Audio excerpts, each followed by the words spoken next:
2011 Hyundai Santa Fe V6 all-wheel drive. Going to be doing the driver's side axle shaft assembly.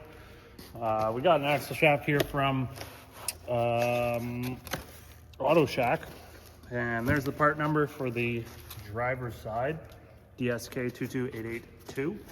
First thing we're going to have to do here is remove our wheel nuts. They should be 21 millimeter nuts. We'll get the wheel off, and just taking a look from underneath, I was really hoping I was going to be able to unbolt this ball joint just like a Toyota, but in this case it's different. There's a bolt that passes through, so I'm going to get this wheel off. I'm hoping I don't have to take too much stuff off in order to sneak the axle out, but we're going to find out.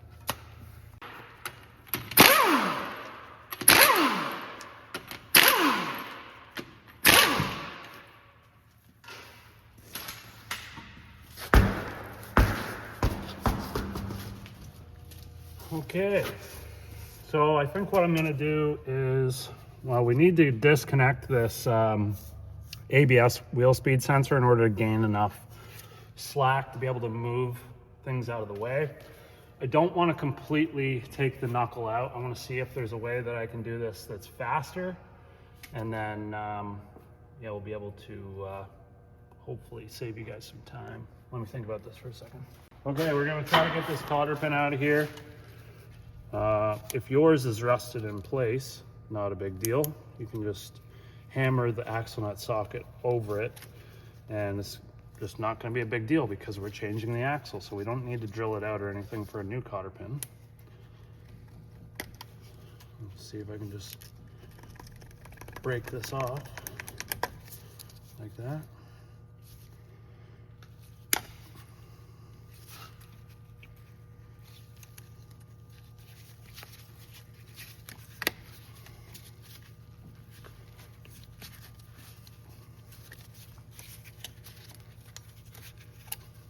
Okay, now we need to find out what size this axle nut is. Smaller than a 35. The axle nut size is a 32 millimeter.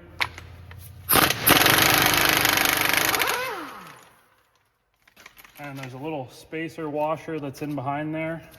You can use a magnet to get it out if you want, or a pick or a screwdriver, or you can just leave it in there until you take the axle out and it'll fall out. Next thing I'm gonna probably try to do, I guess, is I might try to take the brakes off and get those out of the way, just because they're kind of heavy.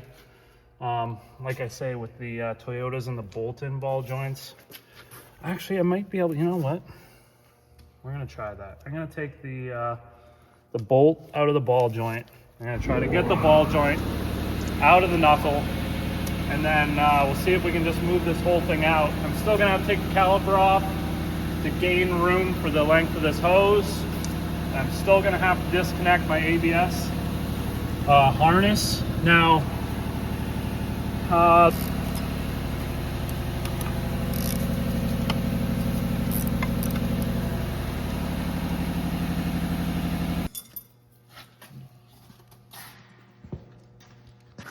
all right, so the risky thing about the ABS sensor is if you try to take it out of the knuckle, a lot of times the plastic sensor will be stuck in there with so much rust that it'll snap in half. So the safe bet, which takes a little bit more work, is to find the connector, which is usually located up in behind the fender liner. There'll be a connector up there that you can disconnect and just take it out that way and leave the sensor in the knuckle. And what I might try to do is might try to undo this bolt right here first and see just how much slack I can get with the harness, and see if I can just leave both ends plugged in to pull this far enough away to get the axle out without having to disconnect anything. But I have a feeling I'm probably gonna have to unplug that. So, gonna pry bar. Get this brake caliper off.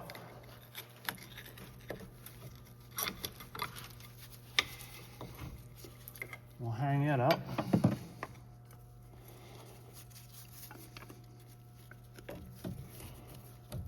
And then we're gonna get this bolt out for the ball joint. Now these things have a tendency as well to get rusted in place, and they're kind of a pain. So we've got a cotter pin that we need to remove so that we can remove the castle nut. And then once the castle nut's off, the bolt hypothetically should just come out. But like I say, a lot of times they get rusted in there.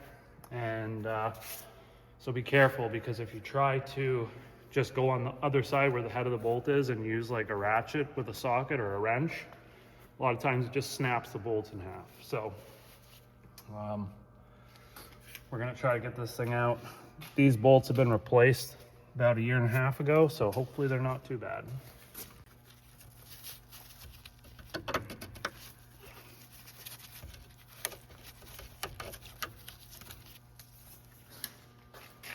All right, the castle nut's an 18mm. And that's good sign. Our bolt is loose. The other side, the actual bolt itself, is also an 18mm. So hopefully you can get something to hold that. Like I say, hopefully that bolt's not seized in there.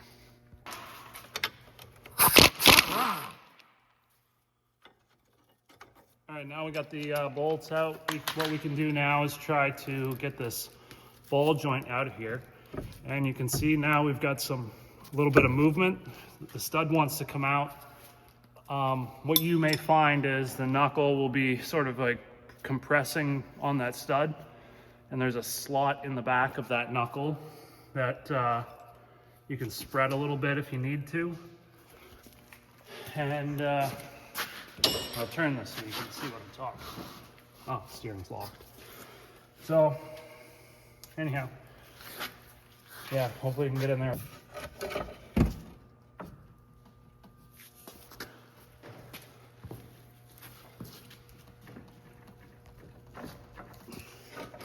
Another thing that's going to get you is the angle of that stud. So once it drops down a little bit, it wants to get jammed sideways, and it makes things a little tricky.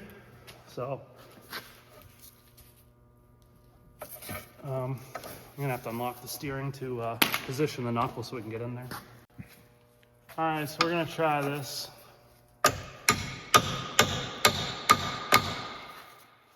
By hammering that chisel in there, we're spreading the knuckle a little bit to give ourselves a little bit of room so that it doesn't bite.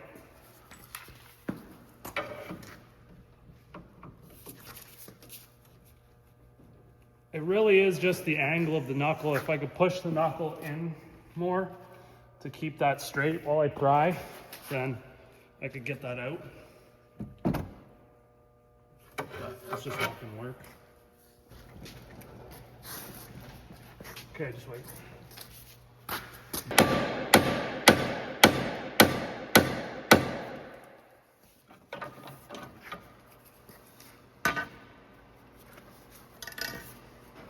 Yeah, just is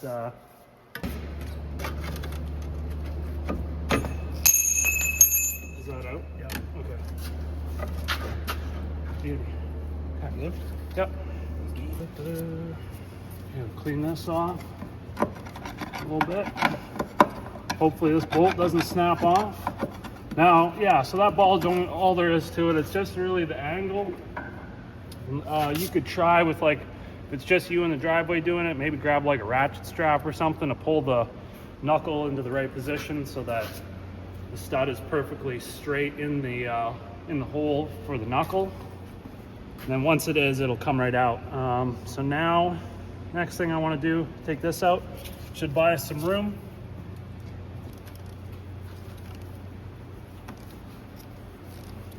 Beauty, saved by the undercoating.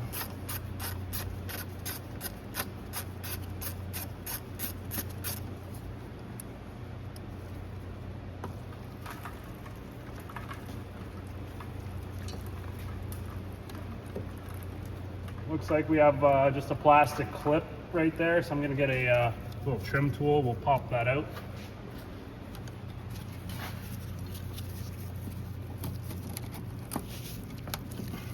All right, there's another one up here as well. I might just leave that and see if that's enough. And we should be able to hopefully...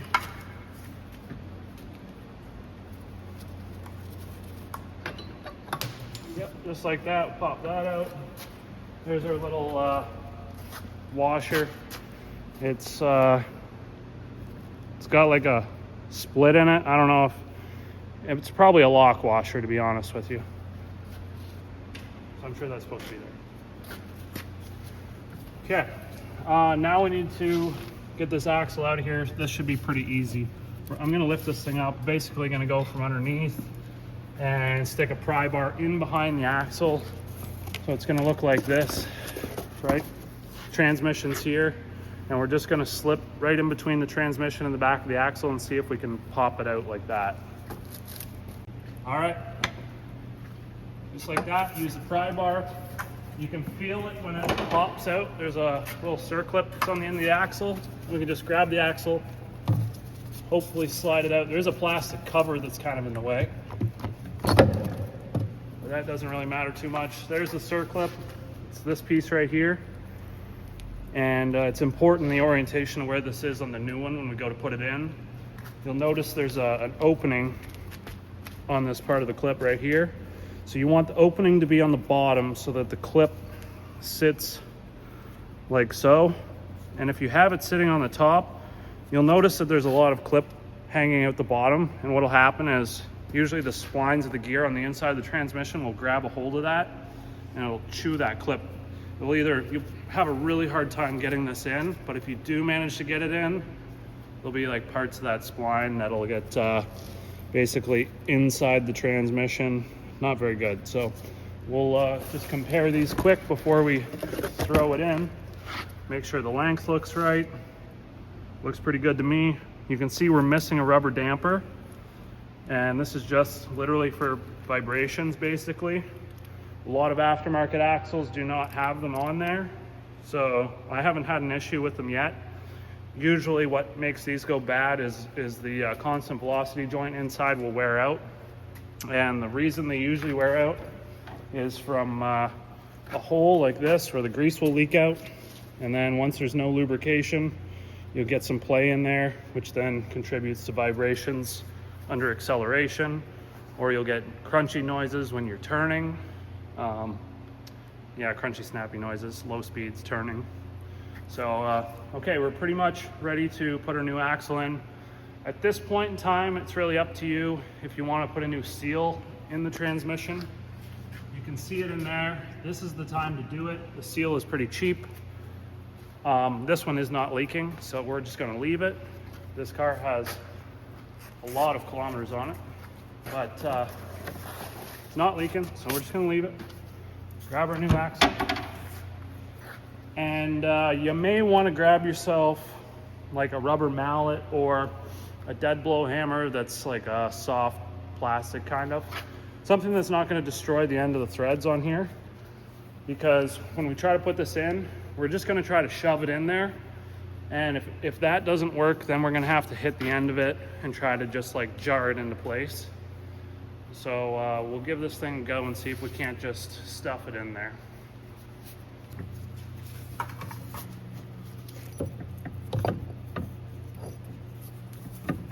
Gotta make sure that ring is where it's supposed to be.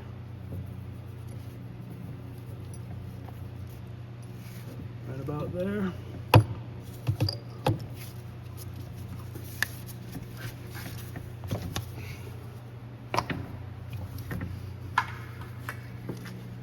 And that looks like we're almost in. I'd say pretty much in. I'm just gonna give that a couple taps of the dead blow.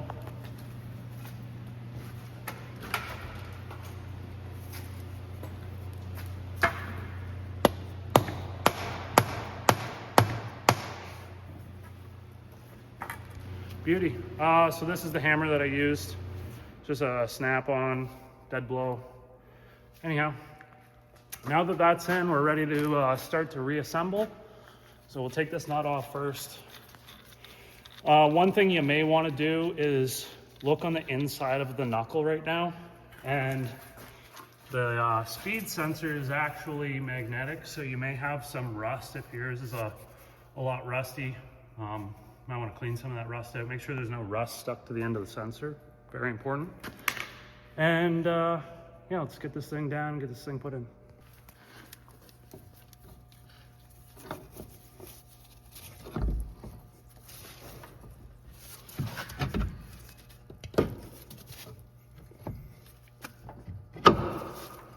So by not undoing the struts or the tie rod end, we basically did not change the alignment at all. Sometimes these bolts, they'll be like an eccentric bolt, looks like egg shape, and that's for your caster adjustments, or camber adjustments, sorry.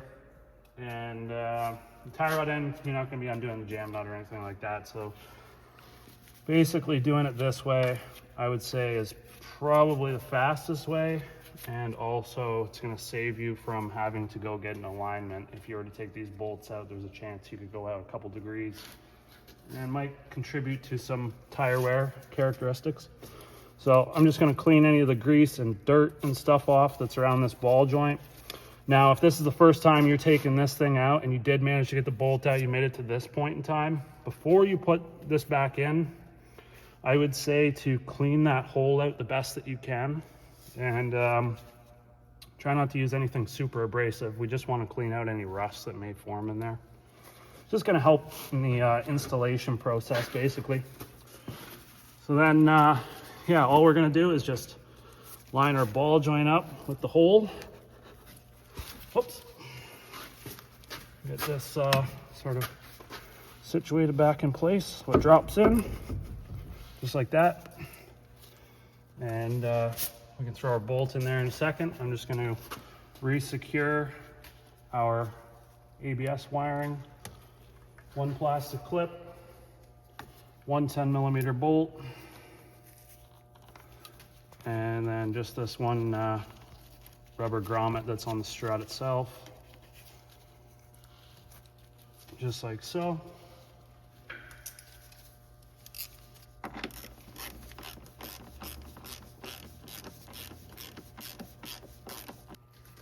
All right, we got that straightened out. It's just gonna give us a bit more room to put this bolt in. The bolt simply slides through, put our castle nut on there. We're gonna tighten this down and then torque it.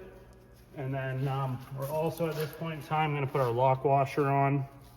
You can clean it up if you want. Make sure the inside there is all clean. And then we'll put our new axle nut on. It comes with the axle. Hopefully yours comes with an axle nut. If not, I guess you have no choice but to reuse it. Using the magnets, but I'm not.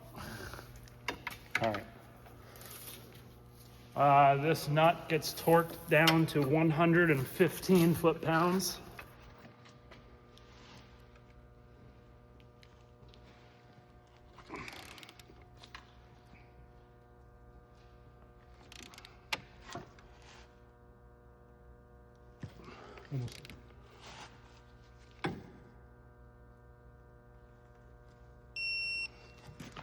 And don't forget to put a cotter pin in that as well.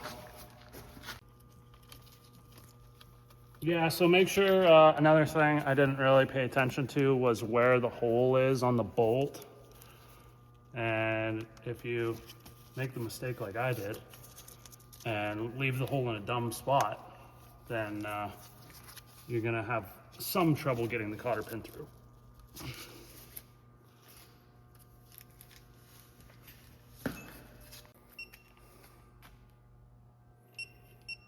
All right, so this axle nut gets torqued to anywhere between 144 foot-pounds and 188 foot-pounds. So the choice is yours. That's what Hyundai says. Now I just stuck a screwdriver in the rotor there to keep it from spinning so that I can torque this. And I torqued it to 146. And then now we're just gonna go ahead and stick a cotter pin in there. These axles that you get from Auto Shack do come with new cotter pins. So that's kind of nice.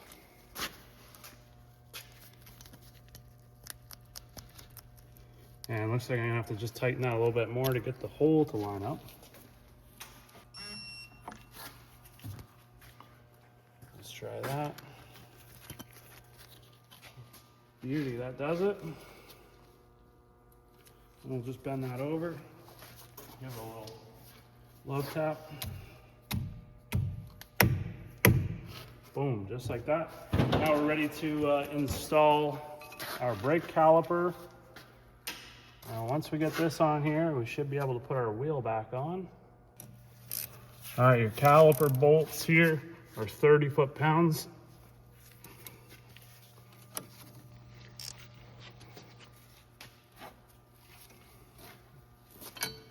I'm just gonna torque these up with this AWD Tools torque wrench. Good for anywhere between 20 and 100 foot-pounds. Very affordable, quick, easy to adjust. Check out the link in the description for yours, or go visit www.awdtools.com.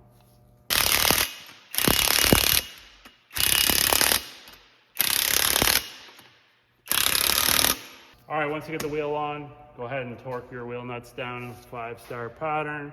80 foot-pounds is the specified torque for these wheel nuts on the Santa Fe. I personally like to put them to 100 and haven't had any issues. Been doing it for years and years and years. And yeah, hopefully you liked the video. Hopefully it helps. If you have any questions or comments or tips to make the video better, let me know in the comment section below. Be glad to yeah, answer anything you got. So hit the thumbs up button, subscribe, and we'll see you in the next one.